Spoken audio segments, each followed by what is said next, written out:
The House is diving headfirst into impeachment. But how long will this drag out? And what will it ultimately mean for you? There are clues to be found in the Bill Clinton saga from 1998.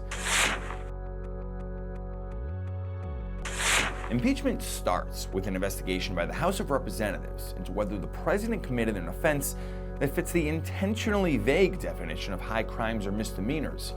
This process started months ago, but the new accusations that President Trump withheld aid to an ally around the same time he pushed them to investigate a political opponent gave Democrats a new, simpler argument for his removal, that Trump used presidential powers for political reasons. It's the same allegation that took down Richard Nixon. Next, the House Judiciary Committee will draw up articles of impeachment. It's likely to happen soon, so let's start a clock from that milestone.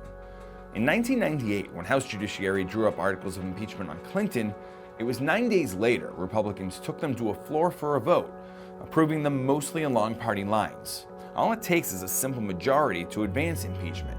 That timetable would put a Trump vote before the entire House by early October of this year.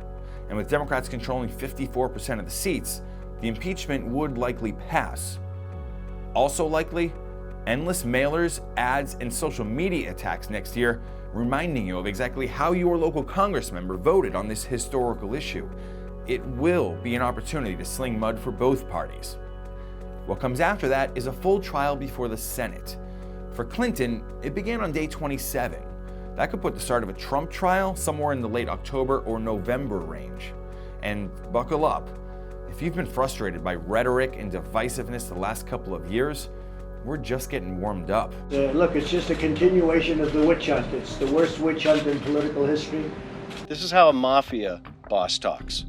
A Senate trial would feature House Democrats as prosecutors, Chief Justice John Roberts as judge, and the senators as the jury. A two-thirds majority is needed to convict the president of impeachable offenses, which would remove him from office and replace him with Vice President Mike Pence. But with the Republicans controlling 53 of 100 seats, at least 20 of them would need to support a conviction to reach that threshold. It took 36 days for the trial to play out, with a Democratic-controlled Senate ultimately acquitting Clinton. That could mean we get a Trump decision from the Senate by the end of this year, if they decide to take it up at all.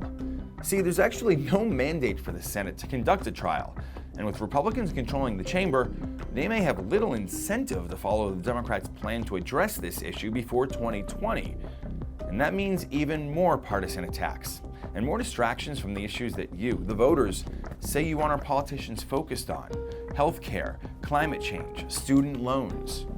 This could drag all the way into the fall of 2020, taking with it any hope of quality conversations about those other topics. So as the discord and divisiveness continues to grow in DC, it's more important than ever for all of us to remain engaged with the issues most important to you.